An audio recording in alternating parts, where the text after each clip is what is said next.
Good morning, everyone, and thank you very much for joining us on our third and final webinar this week that we've hosted for Science Week 2022.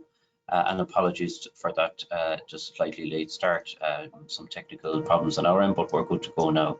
So for those that don't know me, my name is Carl Walsh. I'm the head of the research division here in the department, and I'll be moderating the webinar today. Science Week, of course, began last Sunday on the 13th of November, runs for the entire week. It aims to engage the Irish public in general on science and to discuss and explore the possibilities that science offers. And the theme this year is infinite possibilities. As I've been saying all week, science and research are critical to this sector, agri-food, forest, marine and bioeconomy. In terms of publicly funded research, we in the department have extended almost 210 million euro for research over the last 12 years. And that is also added to by the support for research from the state agencies of Teagasc and the Marine Institute. We're bringing in these webinars this week, of course, to mark Science Week, and they're just covering a small selection of the projects that we fund. These are projects we've chosen which are very relevant to some of the key societal and sectoral challenges that we face, whether that be climate change, climate adaptation, soil health, biodiversity, water quality, or indeed human health and nutrition. Earlier this week, we heard about research on multi-species swards and a number of projects in the area of greenhouse gas mitigation. But today we're turning to the other end of the food chain and looking at two projects that we fund in the area of diet, health, nutrition, and sustainability. So first up, we'll hear from Dr. Jeanette Walton of the Munster Technological University. And Jeanette will talk to us about the National Adult Food Consumption Survey, which has essentially developed a nationally representative database of food consumption of adults in Ireland. The project was funded from our 2019 call for proposals, and the 1.2 million euro in funding involves quite a large team from MTU, UCC, UCD and TU Dublin. After Jeanette, Dr. Sinead McCarthy from Teagasc will talk to us about her project, which focuses on developing food-based dietary guidelines for sustainable and healthy eating. That was also funded from our 2019 call, and the funding there of almost 1 million euro from ourselves, along with 200,000 from DAERA Northern Ireland, involves researchers from Teagasc, UCD, UCC and Queen's University in Belfast. So the two presenters will have around 15 minutes or so for their presentations, and then we'll have time at the end for Q&A. If you have any questions throughout the presentations, please type them into the question box that you'll see on your GoToWebinar, and we'll come to those at the end. So with that, I'm going to hand over to Jeanette. Hopefully Jeanette can share her slides, and Jeanette, the floor is yours.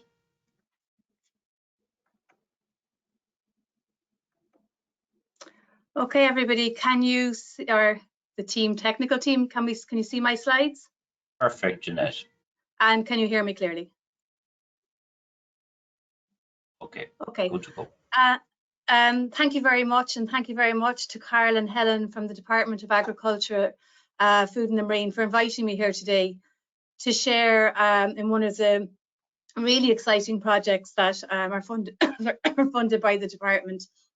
And I'm going to start by just telling you a small bit about the project, and then to go on, sorry guys, and then to go on to talk further about where it sits in with national food consumption surveys. Sorry, I'm actually going to have to get water. Do you want to start with Sinead's? No problem, Jeanette. Yeah, we can go to Sinead. We can go to Sinead, and we'll come back to you, Jeanette, in a minute. Yeah. That's fine. Yeah, we don't want to see you choking. So, no. Sinead, we might get you to go. So I'll ask Bart to switch the presenters here, and hopefully, Sinead, you'll be able to get your slides up there in a second. Yeah.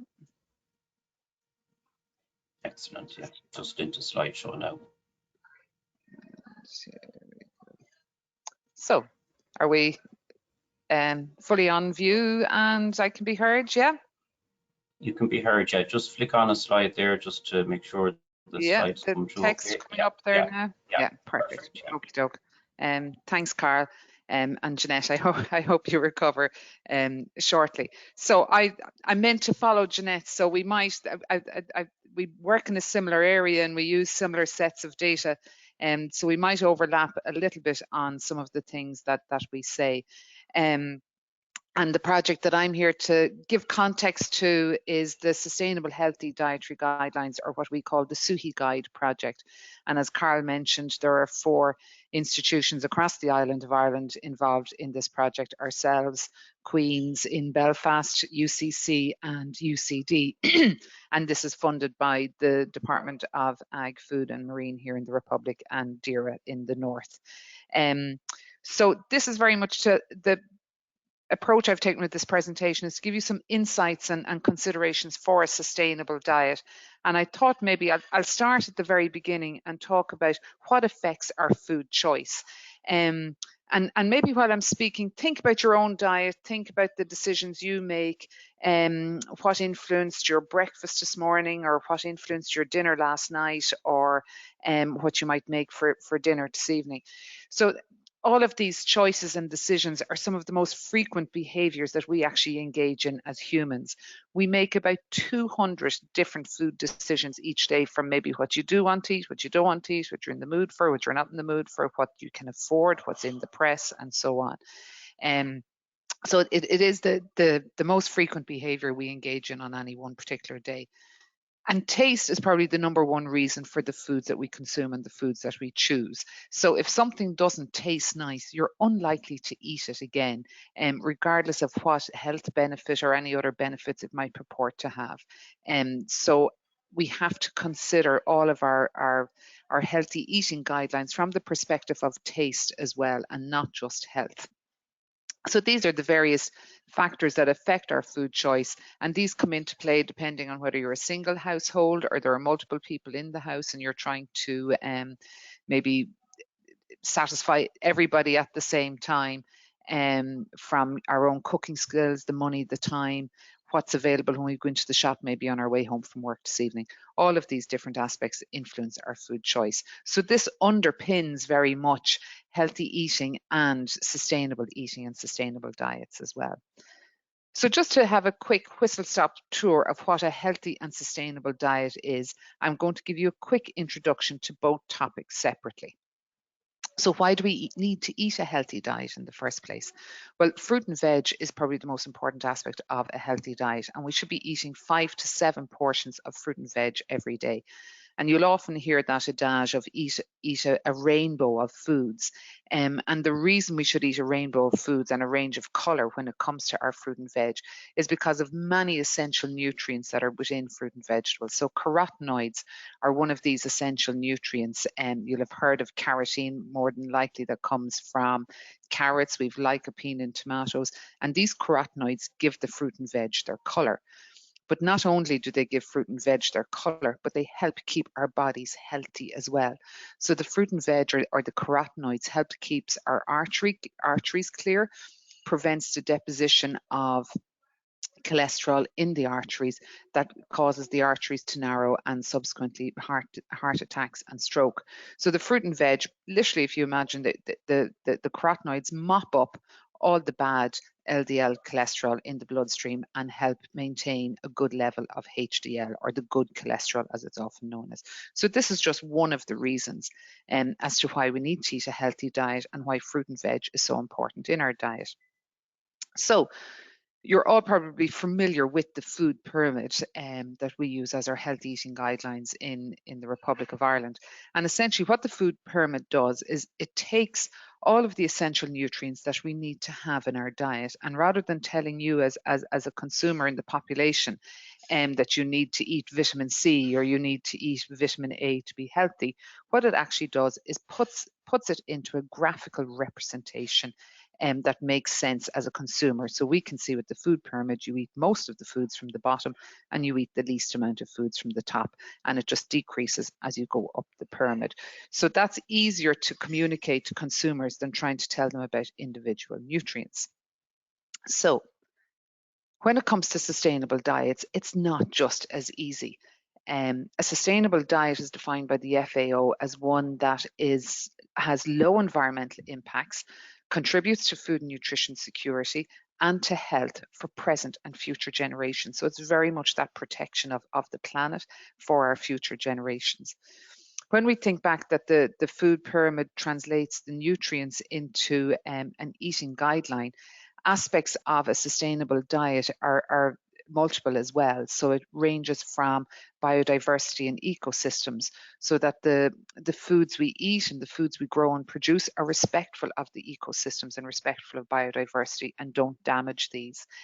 Culturally acceptable, they have to be foods that we're familiar with, that we know how to cook, that we know how to incorporate into our daily diets.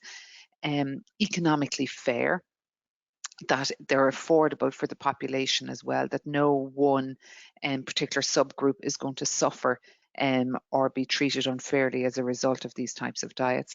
It's a given that a sustainable diet is healthy and nutritious. So you'll often hear about sustainable and healthy diets, but essentially a sustainable diet should be a healthy one as well. And these must also be safe. And I suppose within Ireland and the EU, our food supply is very safe, and we kind of take it as a given that on any day or any food that we purchase in the shop or produce at home is safe already. So these are some of the aspects of a sustainable diet.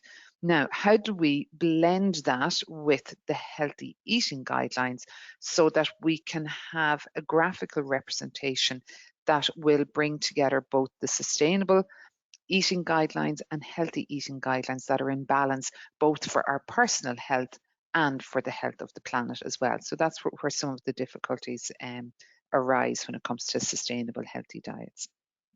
So why do we hear all about sustainable diets in the media recently, and why has it become such a big issue?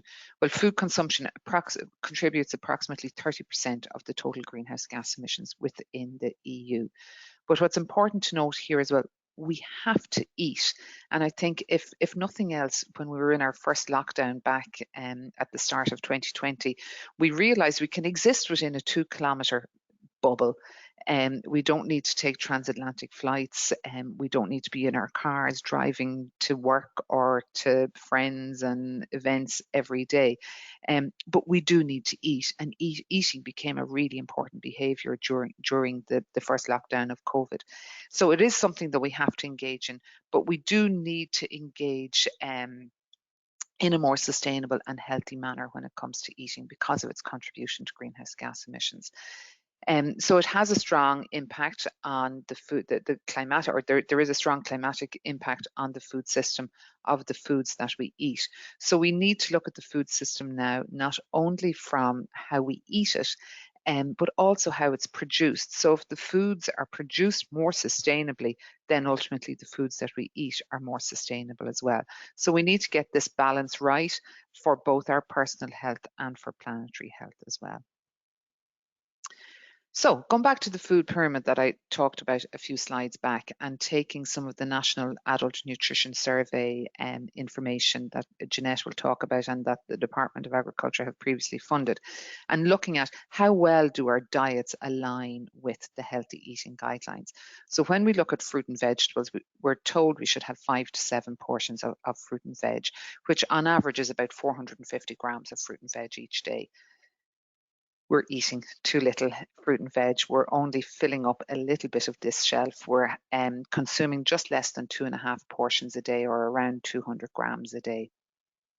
When we look at the next 2 shelves of the food pyramid, the wholemeal breads, potatoes, cereals, and the milk, yogurt, and cheese shelf, we're getting it just about right. We're there or thereabouts. We're not too much over, or we're not too much under on either of these 2 shelves.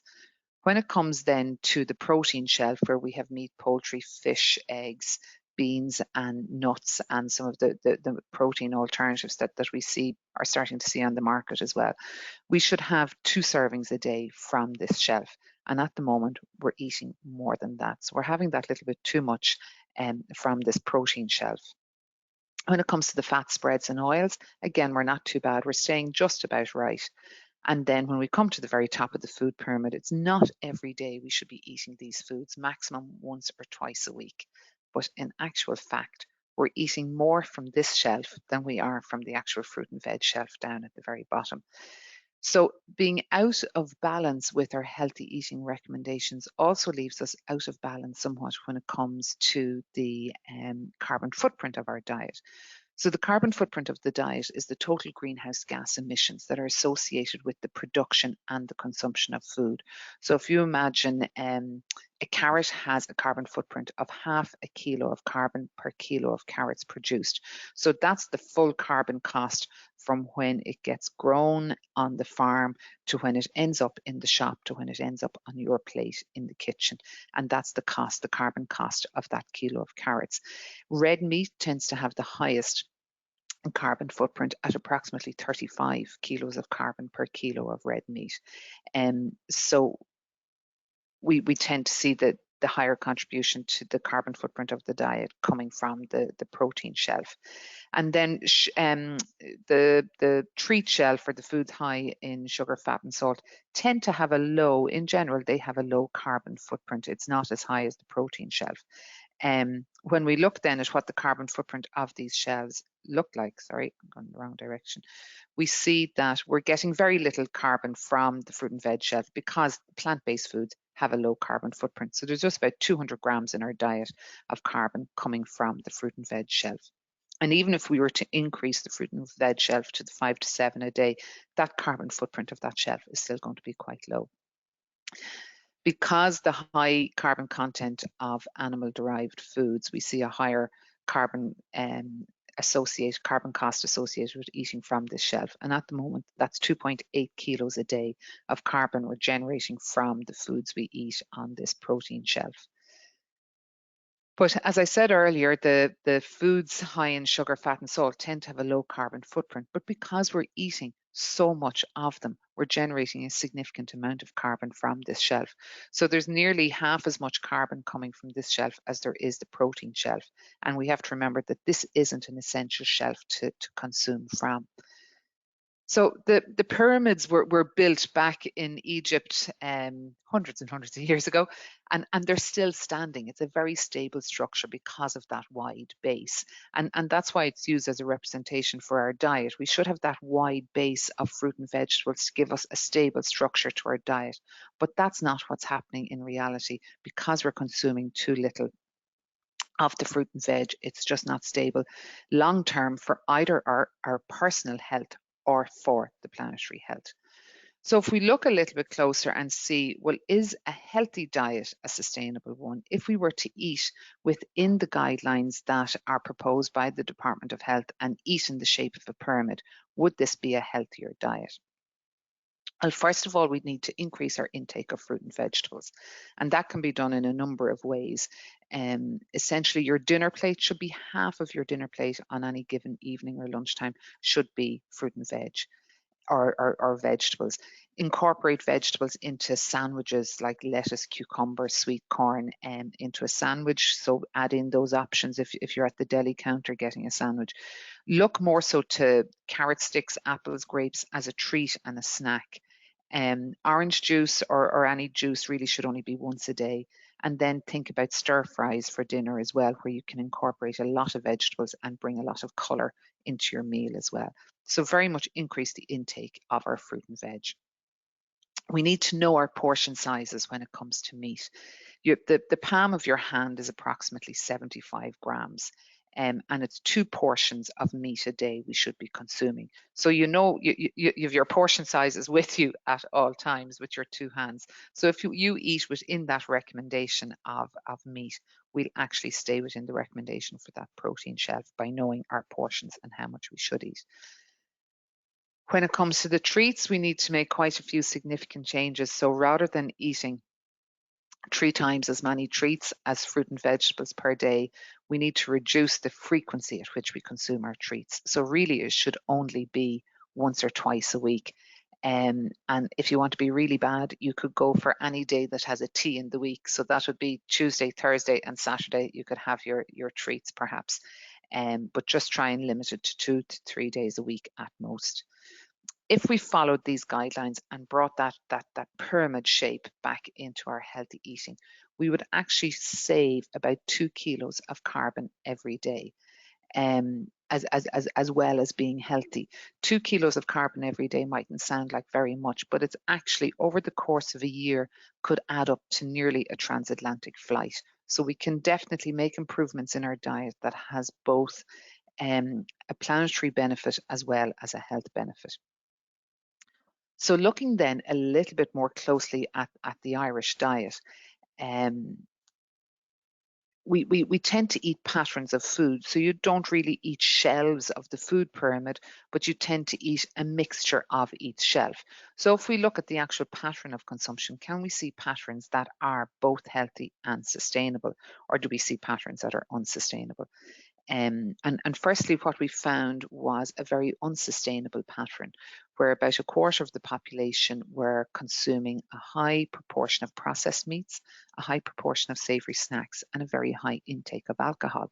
And we generally don't hear alcohol being mentioned when it comes to sustainable diets. It tends to be the high foods, like red meat, that has a high carbon footprint. But if we're consuming a lot of a food that has a moderate carbon footprint, that's going to make a significant contribution. And that's what we were seeing in this unsustainable group, which tended to be younger people as well, but very much characterized by the high alcohol consumption. So both from a health perspective and a planetary perspective, this particular pattern of consumption is not sustainable. Then we had another quarter of the population who were nutritionally sustainable. They were eating a lot of the highest amount of fruit and veg, the highest amount of fish. They had a low red meat intake, and they had the highest dairy intake. They also were the groups most likely to meet dietary recommendations as well. So they were meeting their fruit and veg recommendations. They had BMIs that were acceptable, and their protein, fat, and so on were within recommended ranges. And then the third group was about half of the population, and we call these the culturally sustainable. They were very much that cultural pattern that we see in many parts of Ireland, the meat and 2 veg. So they had the highest red meat intake, they had the moderate dairy intake, and the highest starchy staples like your breads and potatoes.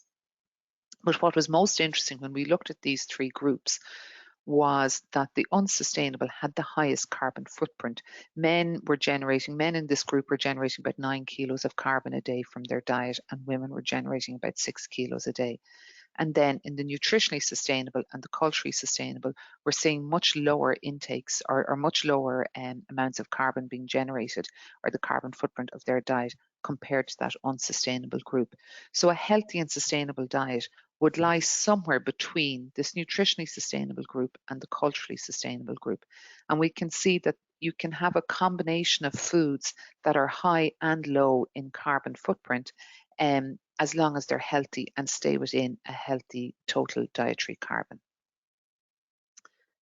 So we need to take a more holistic approach to reducing our emissions associated with consuming food, and not focus solely on any one particular food group that has a high emission, but focus more so on the diet overall, and focus beyond the carbon footprint, because that's only one measure of sustainability as well. And there are a lot of other aspects in our lives where we can be more sustainable. So here's maybe some considerations for... 1 minute. So considerations can be plant-based diets. They're certainly lower in carbon footprint, but if we were to remove an essential element from our diet like meat, we have to make sure that we have alternative sources of protein and of iron and the essential nutrients that you get. It also has consequences for biodiversity and ecosystems because of change in land use as well. Then moving on to, if we produce our food more sustainably, it'll have a lower carbon footprint, and therefore lower the carbon footprint of our overall diet. We don't need to overfill ourselves. When we go to the filling station, we don't pump in more diesel or petrol to our cars than what the tank will hold, but we do that with our bodies. And then fourthly, reduce our food waste. We dump approximately 1/3 of all of our foods that we bring into the household on any given week. So if you imagine putting one bag, if you come home with 3 bags of shopping and putting one in the bin, that's what we're doing on a weekly basis. This gives a little bit more information about the SUHI guide research itself, and we hope to develop a set of recommendations that are both sustainable and healthy. So bringing out that graphical representation like the food pyramid, but with a sustainability overlay on it as well. Finally, And if I can have 30 seconds more, Carl, I'll leave people. I was going to be the last speaker, and I was going to offer you your lunch today. And I'm going to ask you to choose a sustainable meal for your lunch. So you have the options of taking milk or cola for a drink, margarita pizza or beef bolognese for your main course, and then as a snack afterwards you can have chocolate or cheese. Now, for those of you who went for the top shelf of the food pyramid, you'll have consumed 876 calories and generated 1.8 kilos of carbon with your meal. And those of you who went more middle shelf of the pyramid, your calorie intake will be lower, but your carbon footprint is going to be higher. So getting the balance right between diet, health and sustainability isn't always easy, and it takes a lot of focus. And that's what the Suhi Guide project that's funded by the department hopes to do, and bring together both that sustainable eating and healthy eating in a set of guidelines. So thank you for listening, and I look forward to taking some of your questions later. And there's my email if you'd like to get in touch afterwards. Thanks, Carl. Thanks very much, Sinead. That was very, very interesting. I thought the restructured pyramid, where it's out of balance, I thought that image was very impactful. I think most people can see and understand that, and some really good tips there throughout the presentation, in fact, that everybody can take away, and great insights from this project. And it just shows how complex it is to actually try to have a nutritionally balanced diet that's also sustainable. So look, we'll go into a lot more of this when we get to the Q&A. Thanks, Sinead. I think we'll go back now to Jeanette. So Jeanette, hopefully you're there and you're back in action. If you want to switch on your camera and share your screen, hopefully we can see your slides. We can see you there. Welcome back, Jeanette. Hi, Cara. Thank you very much. Yeah, no problem. I think you were lecturing earlier on this morning, so you've probably done a lot of talking today. So excellent. Yeah, we can see your slides now as well, Jeanette. So over to you. I just need to move everything else out of the way here. So just sorry now, I can move. Okay, so apologies everybody about that, and thank you very much for your patience. I'm going to talk briefly this morning about national food consumption surveys in Ireland, and maybe just to start with the current project, which is funded by the Department of Agriculture, Food and the Marine, the National Adult Nutrition Survey 2, more affectionately known as NANS 2.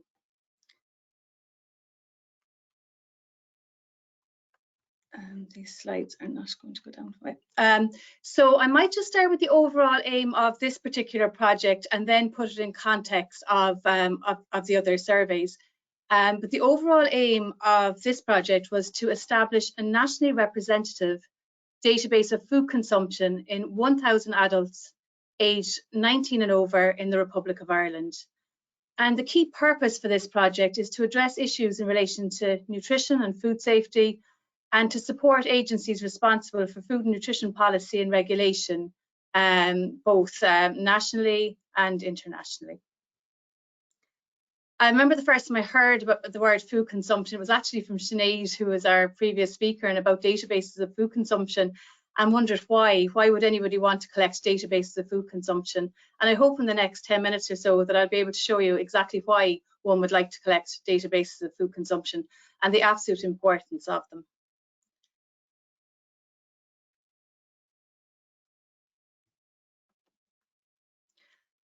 Carl already mentioned this, so just very quickly, just to say that this project is funded under the research call in 2019. It was funded as a large project with a 3-year timeline, and I am the project lead here in Munster Technological University, and we're partnered with UCD, UCC and TU Dublin on this particular project.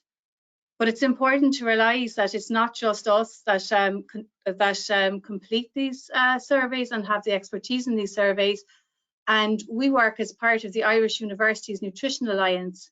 And generally, when you see data coming from our surveys, you don't see it coming from one institution. You would see it coming from a group of us called the IUNA.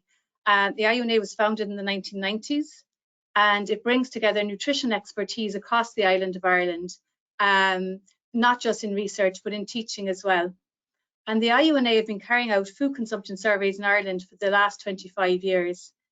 The initial universities that were involved in this were UCC, the University of Ulster, and Trinity at the time, which then the research team moved over to UCD. But more recently, Munster Technological University Dublin, and Queen's University Belfast have also joined this alliance, and we all work together on these surveys. Just to show you a short landscape of what surveys have been completed, and in the last 25 years, of which I've been very, very fortunate to have worked across all of those. And the survey started in 1997-99. There was an adult survey, and we've been very lucky to have 2 adult surveys funded since, all by the Department of Agriculture, Food and the Marine. I suppose our landmark survey, which people know most about, might be NANS in 2008-2010. That was a huge survey at the time, and one of the first times that we collected biofluids, urine and blood. And we also extended at that stage our survey out to 90 years. So we have a really good cohort there in NANS of 1,500 subjects. And you heard Sinead refer to that within her SUHI project. The current project, NANS 2, is ongoing, and it's greater than 19 years. And I can tell you that very excited to say that data collection has been completed for this survey, and we have got participants from 19 up to 90 years.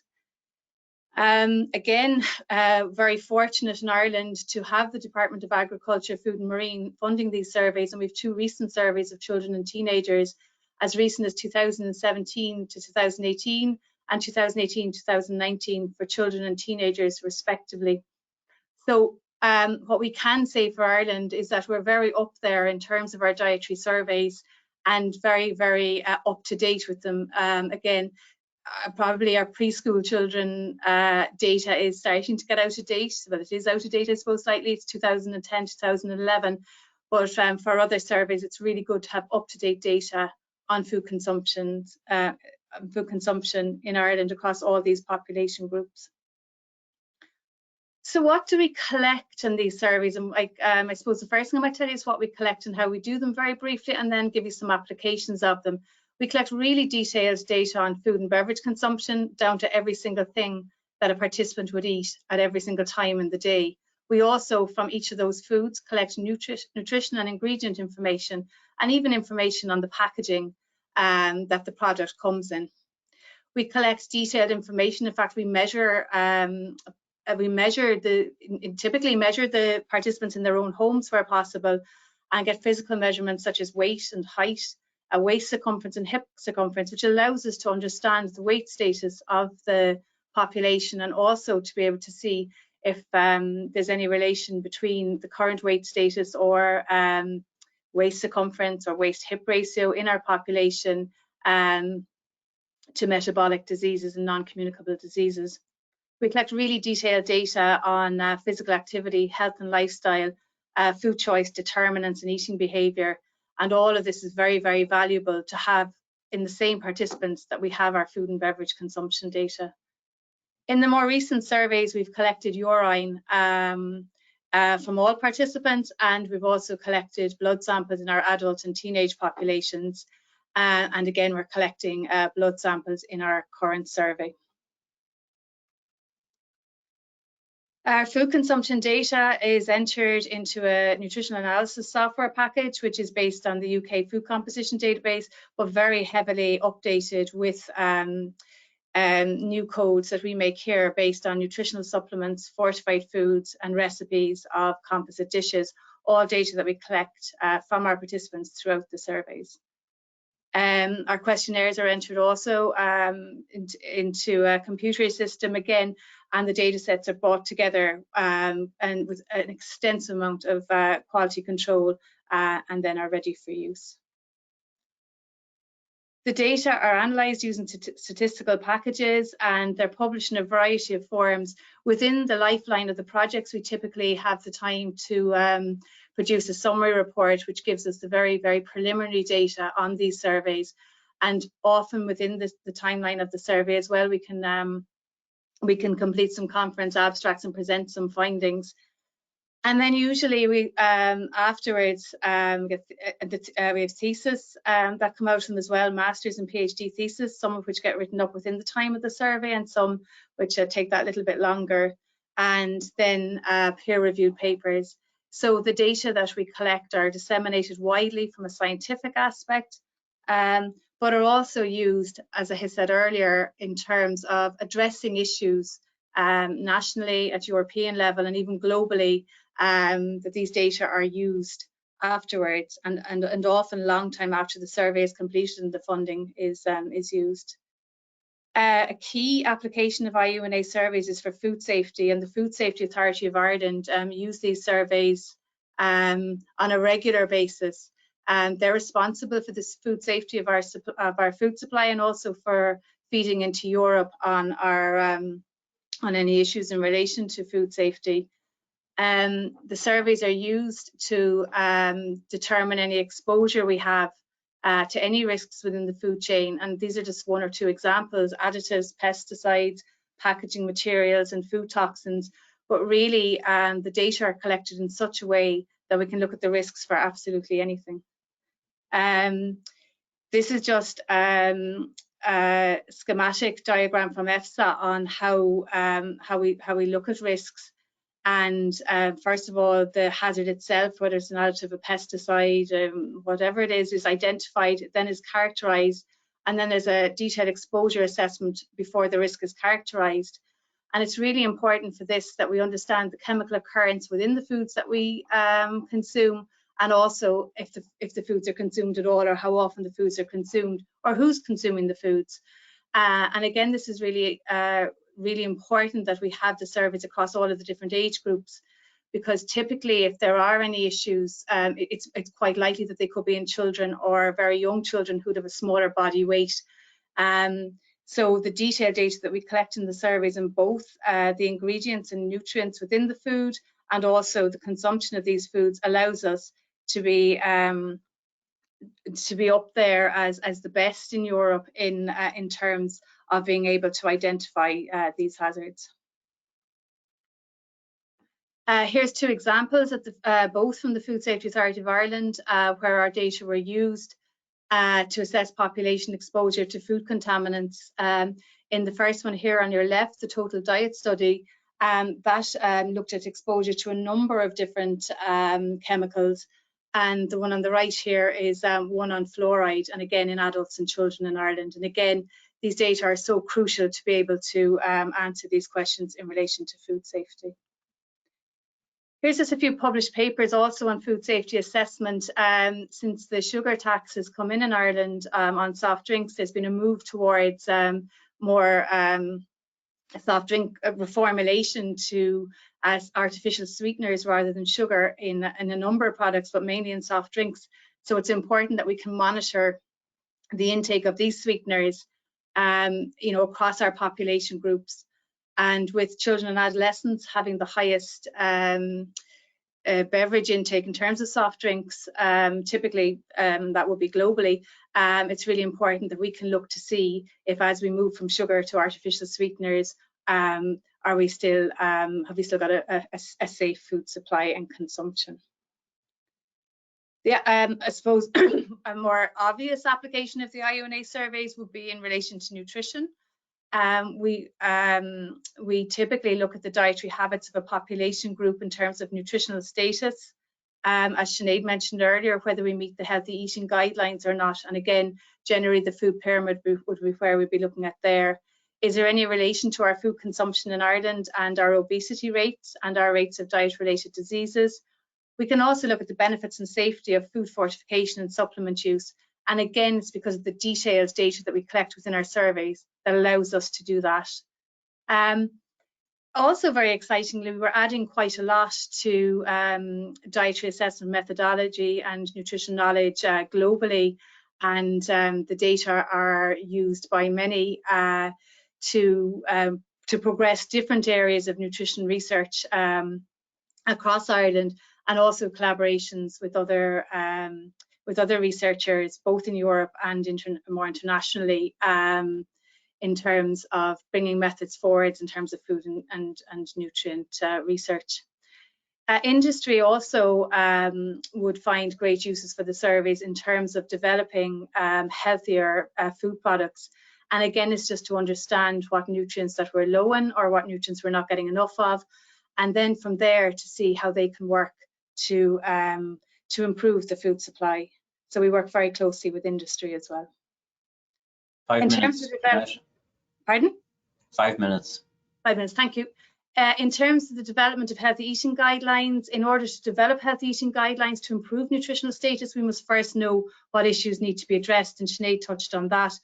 But our nutrition surveys have fed into a number of healthy eating guidelines in Ireland, which have been published by the Food Safety Authority, including those for older adults, very young children, 1 to 5 year olds, and also the general population.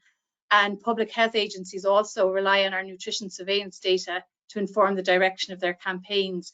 And here again, you can see to the right there, 1 in 4 children on the island of Ireland is overweight, and Safe Food have picked up on that in their START campaign to see where they need to look at the food consumption in order to reduce the childhood obesity. In terms of population nutritional status, nutrition survey data can be used to inform stakeholders of the nutritional status of the population as a whole or specific subgroups. So for young children, older adults, disadvantaged communities and groups. There's a number of papers here, which you can see, published papers where national survey data has helped us to identify relationships between food and health outcomes. And again, this really rich data is necessary in order for us to look at this, both for Ireland, but also to inform at a European and more international level. Because of the detailed way that we collect our data on food fortification, we collect and on nutritional supplement use, which will be of a much higher standard than most nutritional surveys globally, we're able to look at the benefits and safety of it and model the data. So because the data is collected at brand level, we can model changes. And if there's, if we're wondering, would there be safety issues with making changes? So here, this one is in terms of folic acid fortification. If by fortifying bread and flour in Ireland with folic acid, would we then be increasing a risk of vitamin B12 deficiency in older adults?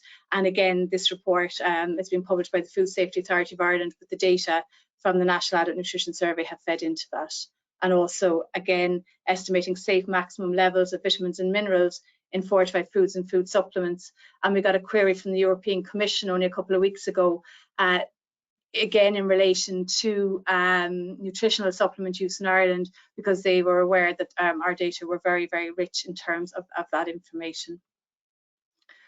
Again, as I just mentioned, methods of dietary assessment, markers of food nutrient intake, and again, the data are used to progress new methodologies within to mark food nutrient intake. And again, some of these are done, metabolomics, Lorraine Brennan and UCD Professor Lorraine Brennan uses these data with her metabolomics experience and expertise to look at can we have markers of food and nutrient intake through urine, through metabolomics. I think I'm short of time, so I'll just go very quickly through the industry needs. But again, we do quite a lot of work with industry, both in terms of product reformulation and marketing, and again, using the data to see what changes would be made and what the influence that would be on the nutritional status of the population. Just particularly in terms of today's presentation, planetary health, we're moving very forward with our surveys as well. Sinead has already mentioned that the data will feed into the SUHI project, but also we're doing quite a lot of work on plant-based diets and understanding the current plant-based diet and developing that, and also looking at sustainability within the full set of population groups, children, teenagers and adults, but using a wide range of markers. And again, Dr. Breach McNulty in UCD is doing this work and looking at a wide range of markers, not just greenhouse gas, to try and understand for how sustainable our diet is. These are just 3 case studies coming up here on where the data were used afterwards in secondary analysis. Dr. Anne Nugent and myself here in Dr. Anne Nugent in Queen's University Belfast and myself in Munster Technological University were awarded funding from Safe Food to look at secondary analysis of dietary survey data. And again, this was to feed into the START campaign. Another example here, where ourselves in Munster Technological University are feeding into the Meat Technology Centre in Ireland. And again, these are secondary analysis, and further funding has been leveraged for both of those projects to use the data in other projects. And also we've leveraged funding and both our expertise, I suppose, and our data together have allowed us to work on a number of EU international collaborations and to progress dietary assessment methodologies and markers of food and nutrition status across Europe, and here again even into Canada. I'd like to finish on this. I know my time is almost up, and I think I'd like to finish on this. I was invited to contribute to the Japanese dietary surveys. And when I got the email, they said that they realised that the dietary surveys in Ireland were highly advanced. And I had a number of interviews with the Ministry of Health, Labour and Welfare in Japan to help them to progress their surveys. And they asked me what was different about the dietary surveys in Ireland that make them so advanced. And it didn't take me long to come up with the answers. And I think we are very, very lucky in Ireland with the Department of Agriculture, Food and Marine funding that is behind the surveys, and that allows us to have the funding to have extensive participant researcher interaction. Without that interaction, we wouldn't have the quality of the data we have and the richness of it. And I certainly would say, I know across Europe and in surveys, in Australia and America, they're starting to move more online. And while technology has a huge purpose, there's no question about it in dietary assessment in the way it has with everything, I think if we were to lose the participant researcher, that participant researcher engagement and that researcher-led methodology, the quality of our data would be much less. I can 100% say that. The experience of the team, I've been working on dietary surveys for 20 years. The team are users of the data. This is really important point. So as we collect the data, we understand where it needs to move forward or how to collect it. And I think this is really important. And while there are many users of the data, not just us, but I think it's really important that we stay involved in using the data, and the experience of the team is crucial. We collect really detailed data at brand level, and that also is really important. And data is collected on meal occasions. The fact that we collect biofluids at the same time as food consumption data is also really important. So we can look at the blood and urine samples, look at the status within those at that time and relate it back to food. And again, this is crucial. Our surveys are nationally representative. Again, that's very costly. And they're planned according to the most recent census, but we are then able to generalise our results to the population of Ireland or the Republic of Ireland. And again, that's really, really important. If we were to have a convenient sample, we wouldn't know where we are in terms of representation of the country. The data can be used by others. The protocol that will be shared. I think my time is up, so just to be aware that the data are available for others to use as well. And there's a schematic here of how, if anybody would like to work with us using the data, and how they can do that.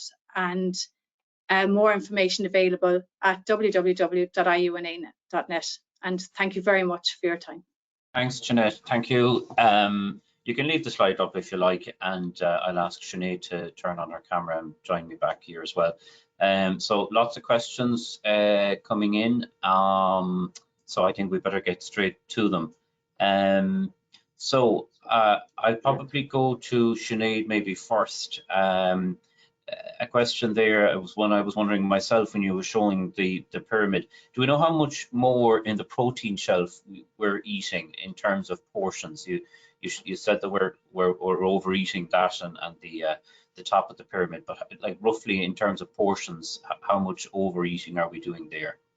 In terms of the protein shelf, we're probably about 1 to 2 portions over what we should be consuming. And then when we look at the top treat shelf, it's 600 grams a day we're eating from this shelf. So we're 600 grams over essentially, Yeah. because that's 600 grams every day. Whereas we should only be having 1 or 2 treats a week. So we're just completely over on that top shelf. Overdoing it, yeah. And in terms of the calculating then the carbon footprint of these foods, are the aspects such as packaging and transportation included? That was referred to in terms of the processed foods, but it probably applies for all. I assume the same methodology has to be used. It is, but there's actually there's huge difficulty in determining the carbon footprint of a food. So you'll have seen in one of Jeanette's earlier slides, she showed how they use the McCann-Whitison database and the Nutritics software package to generate nutrient intakes from the food consumption survey. And if you use the European database like the McCann-Whitison that Jeanette showed, or the USDA database of nutrient analysis, you're going to get pretty much the same analysis of any given food. But when it comes to the carbon footprint, it really, really varies. For a number of reasons. It's calculated differently depending on the country or the analysis. And then not every carbon footprint is presented as what's called the full life cycle analysis, where it's from production on the farm to consumption in the kitchen. Sometimes it stops at the retailer, sometimes it stops at the processor. So you need to be sure when you're looking at carbon footprint data that it's the same length of data, if you like, that you apply to all of your foods, so that you have that full life cycle analysis and not where some of the areas are chopped off. Okay, and probably related to that is another question that came in around, I suppose it's the transportation issue and the geographical source of food. The example given was apples from Ireland versus South America. I seem to recall there was a paper published in the last year in the journal Nature Food about this issue, and actually transportation accounts for quite a small proportion of overall emissions in the food system. I think it's around 14% or something like that. But Sinead, do you have any comment on that, this issue of geographical source of food and the role of transport in terms of that carbon footprint? Yeah, it does play a role, but it doesn't play a huge role. Like you were saying, that published paper looking at about 14% coming from transport. It makes sense to eat locally, and one of the recommendations coming from the Green Deal, that's driving a lot of this research as well, the European Green Deal, is to consume locally, consume what's in season, and to consume organic food as well. So there are a multitude of aspects from which we can approach a sustainable diet. And if you have the option, you're not going to get an avocado grown in North County Dublin, I don't think. So you have to opt for South America or California if you choose to eat avocados. And I think in some respects, as we're starting to progress through the SUHI Guide project and look at trying to develop a graphical representation similar to the food pyramid that brings into consideration the carbon footprint of the foods. On every shelf of the food pyramid, you're going to get varying carbon footprint. So if you imagine we need to eat 5 to 7 fruit and veg a day at the bottom, you could have your very low carbon footprint foods at the left, so like your carrots, your lettuce, and you could have the very high carbon footprint food on the right, so that you know relative to some like that along that shelf, you're going to get low versus high carbon footprint foods on that shelf as well. So there's some of the approaches we're starting to look at to try, and when you look at the shelf to pick a healthy diet, you can also try and balance, well, I'm eating this food here that I'm picking from, maybe the meat shelf has high, so I'll make sure I combine it with veg that are low in the veg shelf.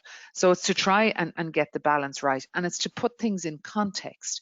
Our diet is receiving a huge focus in terms of carbon footprint, but our guilty phone use, we are using as much carbon with our phones every day on TikTok, on these meetings, as we are from our food. And this isn't really as essential as our food is. Another example I use is I have a 50 kilo beautiful, stunning golden doodle at home, a lunatic of a dog, but he is very good looking. He costs the same carbon footprint as a Range Rover every year to produce a Range Rover. I can't drive him and I can't eat him at the end of the year either. So he's there purely for Her Majesty's pleasure. So we there's carbon footprint and waste associated with every aspect that we engage in our lives. And we need to get the balance right and not focus on any one particular food, but in total bring in some balance. That's a really good contextual point, Sinead. And I mean, my last question on this before I switch to Jeanette, and that's coming in on the questions anyway, is that and you touched on the avocado example, and someone has raised that in terms of the importation of avocados from South America. And ultimately, a lot of this goes back to the taste. And you said that taste is the #1 motivation, and people keep buying avocados because they like their guacamole and it tastes good. And of course, there's health attributes to eating avocados, but the transportation of them is there, lurking there in the background. So ultimately, the question here is, obviously, taste is the thing that's driving the consumption of the sugary snacks and salty snacks. So what can be done to, I guess, make the healthier foods more appealing from a taste perspective? Yeah, I think it's more so, there was some other research we did previously through a previously funded Department of Ag, the Reviz Data project. And we looked at where people prioritize their motivations for eating. So if you prioritize taste, what are your eating patterns? If I prioritize health, what are my eating patterns like? And those who prioritized health tended to have a healthier diet, as you would expect, whereas those who prioritize taste didn't have as healthy a diet. And when we look at the food pyramid, it's always communicated to you in terms of health. This is how you should be eating for a healthy diet, but it's never communicated in terms of the taste. So if you're if you're taste orientated, it's not going to resonate with you, the message. So we need to, even in our marketing of healthy eating, if you like, that we market it appropriately and show that you don't need that certain bar of chocolate that everybody will know what I'm talking about when I say helps you work, rest and play. You don't associate that with, let's say, an apple or a banana, which you can put in your handbag, your rucksack. It's very portable, it's very convenient, it's probably cheaper than the chocolate that helps you work, rest and play. But yet you're told, eat this to be healthy. You're never told this is something that's convenient, that's good value, that's tasty. And to market those other attributes of the food and not focus solely on health. Okay, thanks, Sinead.